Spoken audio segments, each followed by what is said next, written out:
हे homies, क्या हाल चाल। I hope तुम सब बढ़िया होगे। स्वागत है तुम्हारा ड्रैगन स्लेयर में। और आज मैं कवर करने जा रहा हूँ chapter 20 Boruto two blue vortex का, जिसमें हमारी उचिया प्रिंसेस ने अपना मांगेक्यू शारिंगान यूज करा है। और कवर पेज के पैनल पे हमारा सेक्सी कोनोहामरू। तो हमारे चैप्टर की शुरुआत होती है जहाँ मात्सुरी और कोनोहामरू के बीच फाइट चल रही होती है। कोनोहामरू इस समय उसके जाल में अच्छे से फंसा हुआ है और मात्सुरी बोलती है, यार तू चू चू चू चू बहुत करता है यार, बता मैं तेरी गर्दन 1 मिनट में तोड़ के तुझे शांत कर दूं। तू चूज कर, मैं देखो कोना हामरू चा बोलूं या तेरी गर्दन तोड़ दूं, क्या लौंडा चूज कर।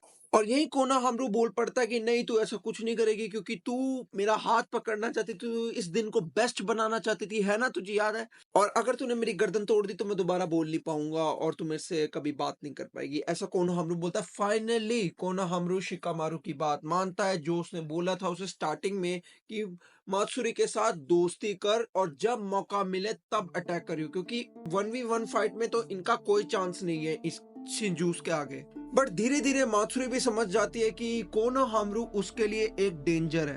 वो उसे थोड़ा सा पागल कर देता है और वो उसके लिए जो खतरनाक है। मात्सुरी किस तो इंस्टिक्ट्स बोल रहे हैं इसे खत्म कर दो, बट मात्सुरी बनी किससे है? मोइगी से।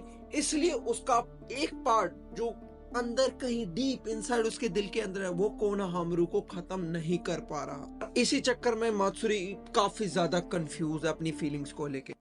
वहीं से सीन शिफ्ट होता है रयू वर्सेस बाकी सारे शिनोबी। अभी बाकी सारे शिनोबी तो धूल बने पड़े हैं, क्योंकि इनके पास एक ही वेपन था जो अच्छे से काम कर रहा था, वो थी अराया की स्वॉर्ड, जो आयरन सैंड को इफेक्टिवली हरा पा रही थी। बट वो इनके पास अब नहीं है। अराया और मित्सुकी तो बहुत ट्राई कर रहे हैं फाइट करने की, सॉरी सेज मित्सुकी ट्राई करते हैं अपने स्नेक से अटैक करने की, बट आयरन सैंड के आगे कुछ भी काम नहीं कर रहा।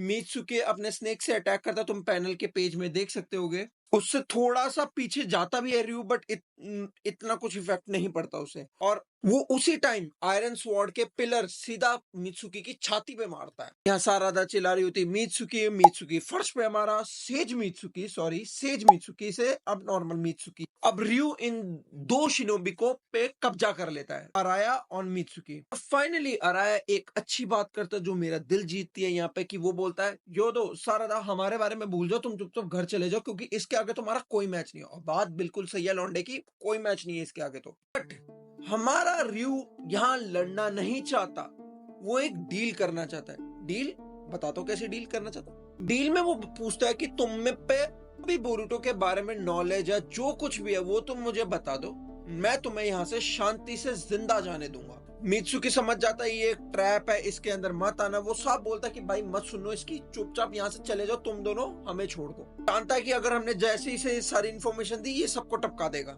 यहाँ योदो का दिमाग काम नहीं करता, वो बोलती है सारादा फाइनली अब तू बोल दे जो भी तुझे कन्फेस करना है, कि तेरी जो भी फीलिंग्स है। बट सारादा बोलती है कि तू पागल है, मैं ऐसी सिचुएशन में भी अपने फ्रेंड को बेच नहीं दूंगी। और तू कैसे बिलीव कर सकती कि जैसे अगर मैंने इसे बता दी ये छोड़ देगा, क्या गारंटी है छोड़ देगा? घंटा नहीं छोड़ेगा, वो तो पीट देगा भाई, वो डोमिनेंट है इस समय।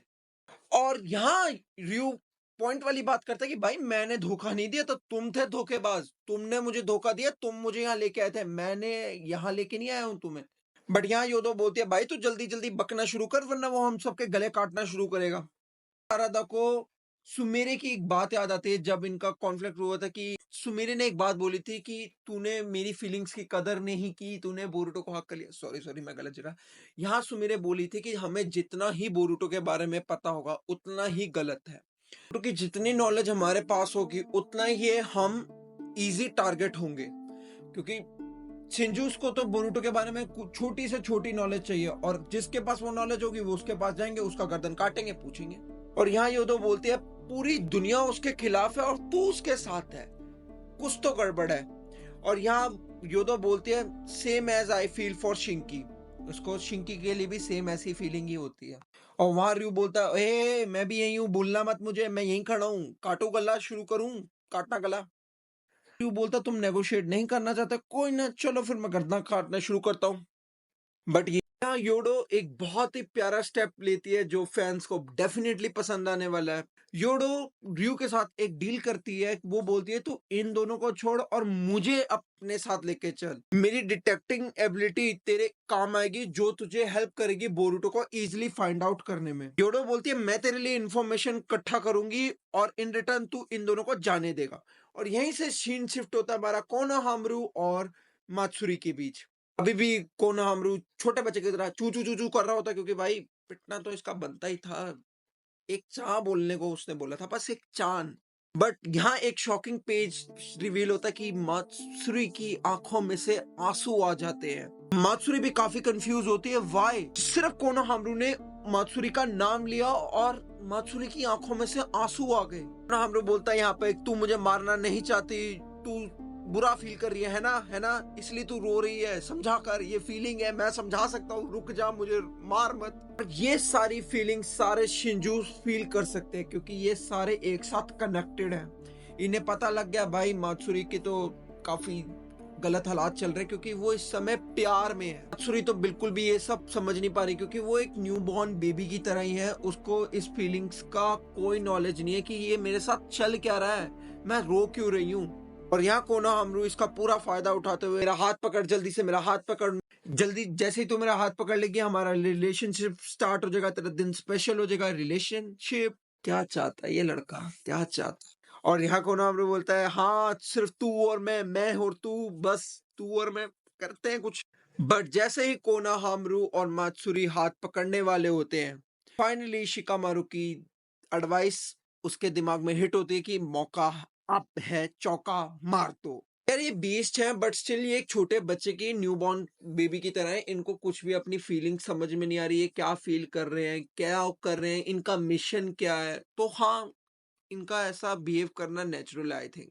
बट कोनोहामारू पूरा फायदा उठाते हुए चौका मारते हुए रासेंगन, दो मैसिव रासेंगन बनाता है जिससे मात्सुरी के दोनों हाथ फट जाते हैं। पेज में तुम्हें नजर आ रहा होगा कि कैसे मात्सुरी के टुकड़े टुकड़े होते। धोखा देता हुआ मेरा कोनोहामारू। मात्सुरी के तो आंखों में से आंसू आ जाते हैं कि यार कोनोहामारू चान। कोनोहामारू बोलता है consider them nothing but force, और तूने अपना गार्ड डाउन किया तो मुझे तुझे मारना पड़ा। यहाँ बाकी शिंजू समझ गए हैं भाई लव बड़ी खतरनाक चीज है। मात्सुरी इस समय जो फेस फील कर रही है वो लव के कारण है, इसलिए कोनोहामारू उसे ट्रिक करके उस पर अटैक कर पाया। और यहाँ मात्सुरी पूरे बीस्ट मोड में चली गई, कह रही है तूने मेरी जिंदगी खराब कर दी, मेरे को धोखा दिया। मात्सुरी फिर अपने रेज मोड में अटैक करते हुए वहीं से सीन शिफ्ट हो गया दोबारा से हमारे रयू की तरफ, जहां रयू बोलता है मेरे से ऐसे बात मत करो यार, मेरा दिमाग खराब होता है, मेरे को ना नॉर्मल मतलब चाहिए यार, मैं नॉर्मल डीलिंग करने वाला हूँ, ये इमोशनल रंडी रोना मत करो मेरे आगे, मेरा दिमाग खराब हो रहा है। यहाँ योडो बोलते हैं यार जिंदगी में जैसा मैं सोचती हूँ वैसी जिंदगी चलती क्यों नहीं है यार। योदो को तो अपना पूरी जिंदगी फ्लैश हो रही है आंखों के सामने क्योंकि मरने वाली है शायद। आई डोंट थिंक ये इतनी जल्दी से मारेंगे, कोई ना कोई बचा ही लेगा आई थिंक, बट देखते हैं। यहाँ रयू बोलता है तुम सारे मेरे गुलाम हो भैया, मेरी बातें समझ लो, मैं एक छोटी सी डील करने वाला हूँ। यहाँ योडो सारादा को बताती है कि मैं तेरी फीलिंग्स सुन पा रही हूँ, तू स्ट्रांग बनना चाहती है, तू अपने आप को खुद ही नहीं जानती, तू काफी कुछ कर सकती है, तू उचिया क्लैन की मेंबर है, तू सब कुछ कर सकती है, बट तू कंफ्यूज है काफी। मेरे को तो साफ है, आई कैन टेल यू कि तू मिसअंडरस्टैंड है इस समय। मेरा मतलब the power you been letting rot, बेकार पावर जाने दे रही है तू। यू बोलता है why don't we finish you off, हम जल्दी से इसे खत्म क्यों नहीं करते हैं, तू दर्द में लग रही है तो हम इसे जल्दी खत्म कर देते हैं। यहाँ सारादा को बोरुतो की याद आती है कि भाई वो बोलता है कि तुम्हारे पास जो पावर है उसे यूज करो अपने दोस्तों को बचाने के लिए इन योर लाइफ। और यहाँ फाइनली हमारी उचिया प्रिंसेस ने अपना मांगेक्यू शारिंगान एक्टिवेट कर लिया और यहाँ उसने एक चीज क्रिएट करी है जिसको काइंड ऑफ अभी ब्लैक होल, उसमें ही सारी रयू की आयरन सैंड गायब हो रही है। मतलब जस्ट लाइक ओबिटो का कामुई, जैसे तुम्हें याद होगा कामुई कोई भी अटैक को अपने अंदर सक कर लेता था, सेम वैसा ही इस समय हो रहा है। रयू की आयरन सैंड एक ब्लैक होल में गायब हो रही है और यू भी काफी शॉक थी, भाई साहब ये क्या हो रहा है मेरे साथ, ये तो कुछ नया आ गया चैप्टर में। और यहाँ हमारे दो बंदी भी छूट गए, मित्सुकी और अराया भी छूट गए र्यू की बंदत से। और मित्सुकी भी शौक है भाई साहब, ये क्या चीज हो रही है, एक जगह आयरन सैंड इकट्ठी होकर गायब हो रही है। इस पेज को देख के कहीं तुम घबरा मत जाना, रात को नींदें उड़ जाएंगी तुम्हारी।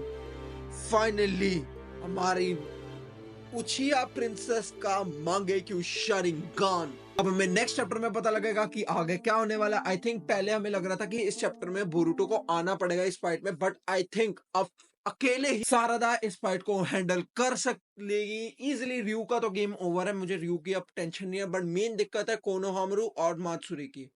कोनोहामारू ने मात्सुरी को धोखा तो दिया, बट अब उसके साथ आगे क्या होगा हमें नहीं पता। हम फाइनली बहुत खुश हूं मैं अपनी उचिया प्रिंसेस के लिए कि फाइनली उसने अपना मांगेक्यू शारिंगान यूज करा, क्योंकि भाई ये धीरे धीरे चैप्टर में साकुरा बनती जा रही थी यार। But finally I am really happy. अब देखते हैं नेक्स्ट चैप्टर में क्या होता है। I am pretty, her chapter में कुछ ना कुछ मस्ती हो रही है, तो बस वेट करो अगले महीने का। तो आज के लिए बस इतना ही। मैं तुमसे मिलूंगा किसी अगले टॉपिक में किसी नई वीडियो के साथ। Till then take care and good bye. Finally but Boruto नहीं आया यार, बोरुतो आता तो थोड़ा मन लगा रहता मेरा। चलो कोई ना।